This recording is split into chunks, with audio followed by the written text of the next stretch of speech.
Hello, good morning everyone. Let us start with our subject, that is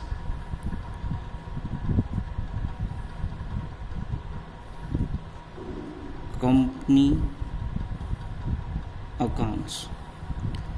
Under that, unit number 4, that is financial statement analysis. See, financial statement analysis you have already learned in your 12th standard. I guess in the 12th standard, under financial statement analysis, you have given 3 methods or 4 methods, I guess. Common size method, comparative method, comparative statement method, and ratio analysis. Then trend analysis, then cash flow statement analysis, then fund flow statement analysis, etc. See, these are the methods through which you can analyze your financial statement. What is financial statement? That is, financial statements is nothing but profit and loss account and balance sheet of your question. So in our chapter there were 4 methods of financial statement in our syllabus, that is common size, comparative, ratio and trend analysis. Cash flow statement, fund flow statement is not in our syllabus. So in your 12th standard you have already learned common size statement, comparative statement and ratio analysis. See, common size and comparative statement is quite simple and ratio analysis is on the basis of formula. I have already given the formula of that particular chapter. I hope you have already formula of this chapter with you. Then trend analysis. Trend analysis is also quite simple. See, on the basis of common size and comparative statement, we have to prepare trend analysis. But before we start common size and comparative, first we start which method? That is ratio analysis. See, in the ratio analysis I have already given the question to you. See, let's see what is given in the first question. Ratio analysis. Yes.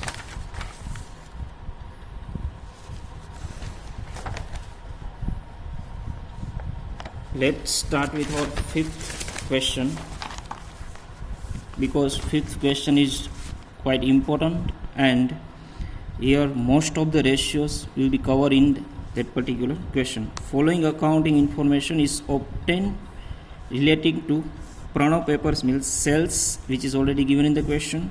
Sales minus cost of goods sold, it means it is called gross profit, that is GP. Then admin, selling and financial expense, it means earning before tax minus tax is equal to earning after tax or profit after tax, that is net profit. So how much information is given here? The balance sheet is given in the question. Then opening stock was 3 lakh, assume 360 days in a year, so 360 days and opening stock. Compute the following ratio and give a brief statement of financial position. First, gross profit ratio. So let's calculate gross profit ratio. First, question number 5, which is most IMP according to examination point of view. it covers all the important ratios. First, gross profit ratio, that is GP ratio. Formula of GP ratio is gross profit upon net sales multiplied by 100.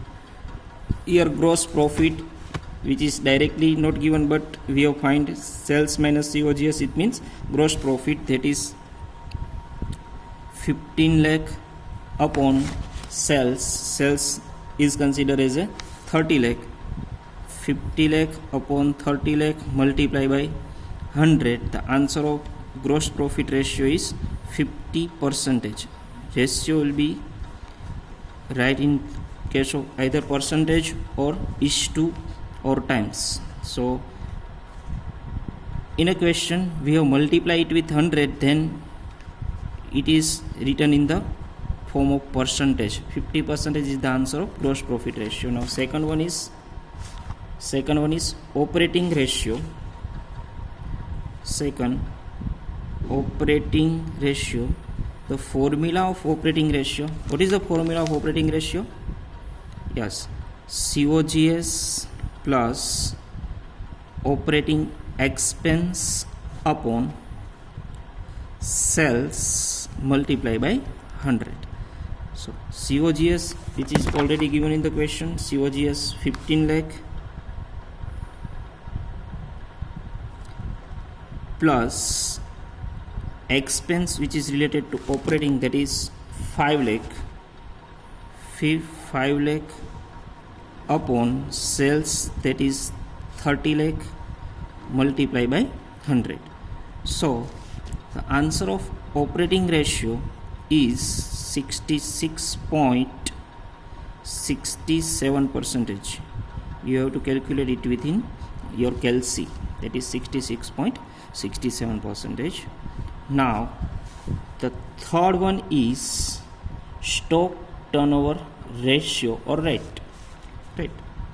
Third, stock turnover rate अथवा ratio.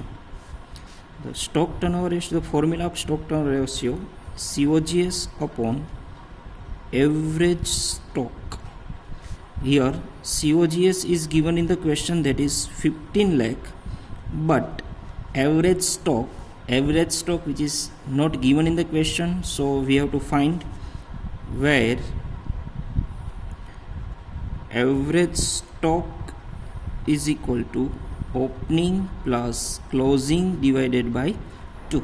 Here opening stock directly given in the question. Opening stock is 3 lakh, that is 3 lakh plus what is the closing stock. Closing stock is not given in the other information, but from the balance sheet we have to find closing stock. Yes, closing stock is 2 lakh.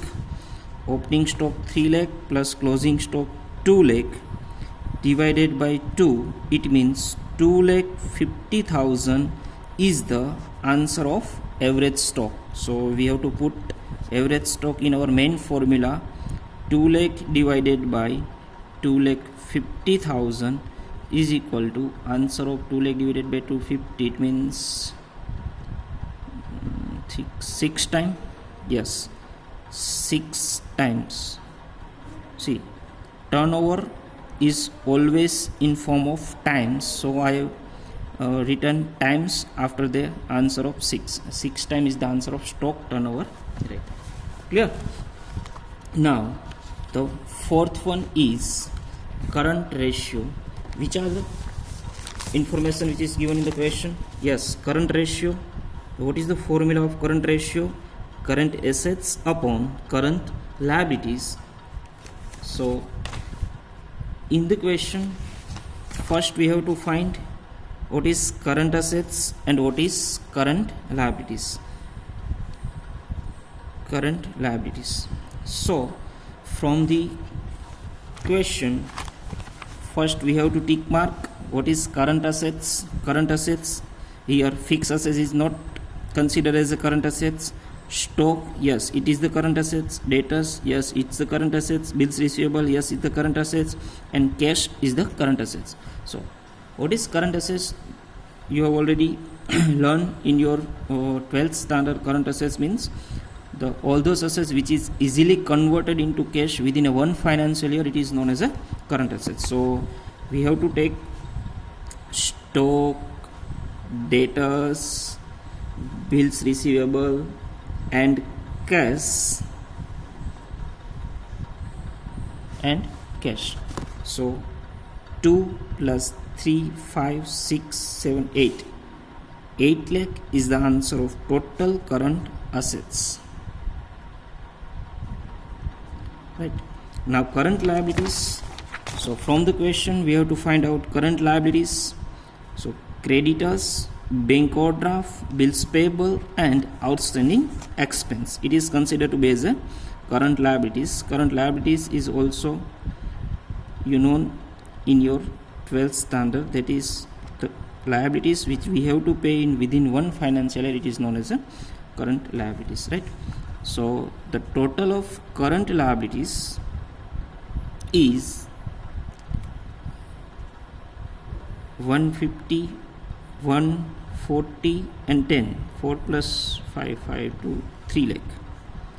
The total of current liabilities is 3 lakh. So current assets 8 lakh, current liabilities 3 lakh. The answer of current ratio would be 2.67 is to 1. 2.67 is to 1. It is the answer of current ratio. Now next one is liquid ratio. What is the formula of liquid ratio? The formula of liquid ratio is liquid assets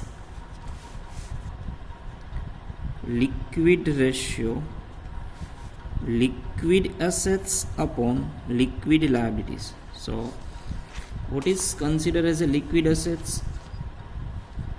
Liquid assets means current assets minus stock and current liabilities minus BOD.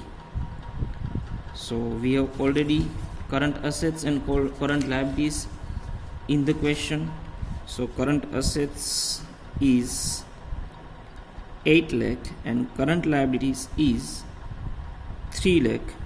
So stock out of current assets, that is 2 lakh, and liabilities under current liabilities, liquid liabilities minus bank overdraft is 1 lakh. So the liquid assets would be 6 lakh and liquid liabilities would be 2 lakh. So the answer of liquid ratio is 3:1. It is the answer of liquid ratio. Now which one is the next? Yes, debtors ratio. What is the formula of debtors ratio? The formula of debtors ratio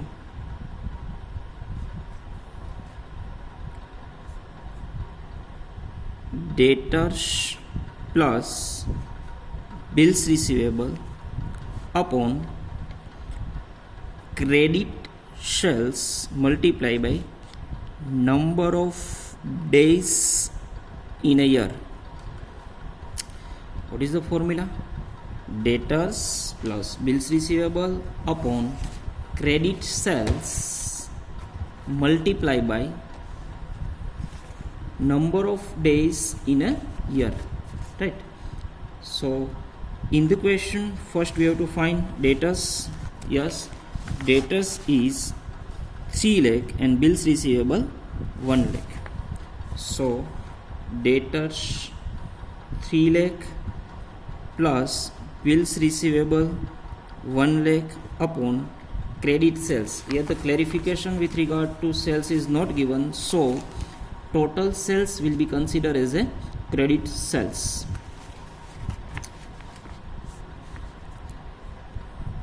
The credit sales would be 30 lakh multiply by number of days in a year. So in the question already we have underlined the number of days in a year, that is 360. Multiply by 360. So the answer of that particular solution is 48 days. Right, it is the answer of debtors ratio. Now which one is the next? Proprietary ratio. Proprietary ratio. So what is the formula of proprietary ratio?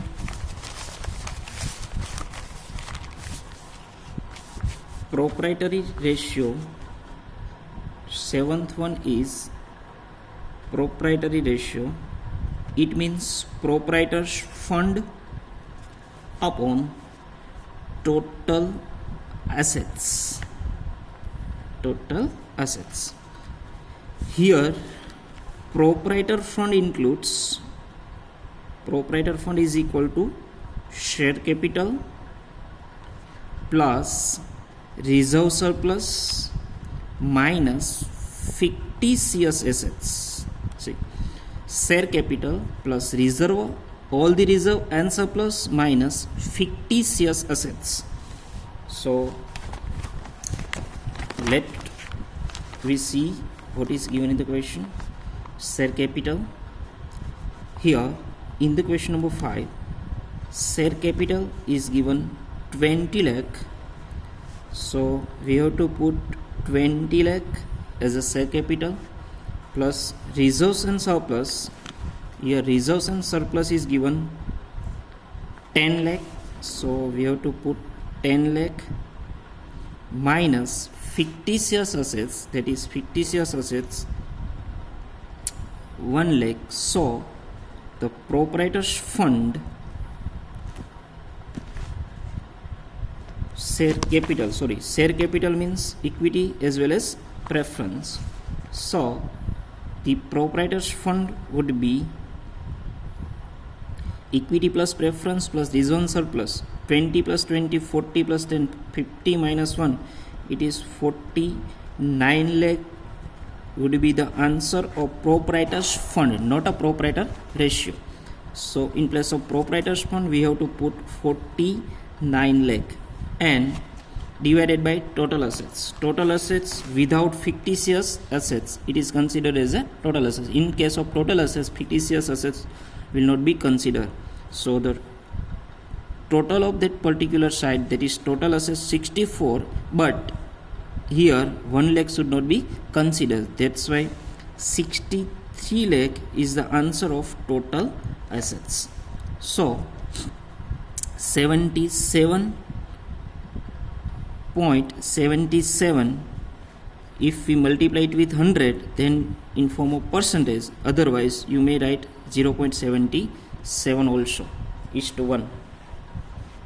So it is the answer of proprietary ratio. Now next one is rate of return on net capital employed. Rate of return on net capital employed. So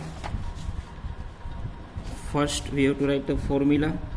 Return on CE, that is capital employed, is equal to EBIT, earning before interest and tax, upon CE, capital employed, multiply by 100. So here EBIT is directly not given in the question. So in the question EBT is given. So it is the format of EBIT minus interest is equal to EBT minus tax. EBIT minus interest is equal to EBT. EBT minus tax is equal to earning after tax or earning before tax. Sorry, earning after tax or profit after tax. Here what is given in the question? Yes, earning after tax is given, that is 5 lakh minus tax is also given in the question, that is 5 lakh. 5 lakh. So earning before tax would be 10 lakh, but interest is not given in the question, so it is most important from the examination point of view. So interest is not given in the information, so we have to consider interest from the balance sheet. 10% debenture, it will be considered as a interest. 11 lakh, 10% of 11 lakh is 1 lakh 10,000. It means earning before interest and tax is 11 lakh 10,000. It is quite important. EBIT is 11 lakh 10,000 upon capital employed. So what is included in capital employed? Capital employed considered as a debt plus owner. All the capital which is employed in your business, or you may say that invest in your business. Here preference share, which is already invested in the business. Equity share capital, yes. Reserve surplus, yes. Debenture, yes. But from the creditor, it will be considered as a current liabilities. It is considered as a liabilities, not your capital. So here owners and debt capital, it would be a total capital employed. From the total capital employed, you have to deduct fictitious assets, then and then you will get net capital employed. Total capital employed minus fictitious assets, then you will get net capital employed. 20, 20, 10, 50 plus 11, it means 61 lakh minus 1 lakh. It will be the answer of net capital employed, that is 60 lakh. Got it or not? Total capital employed,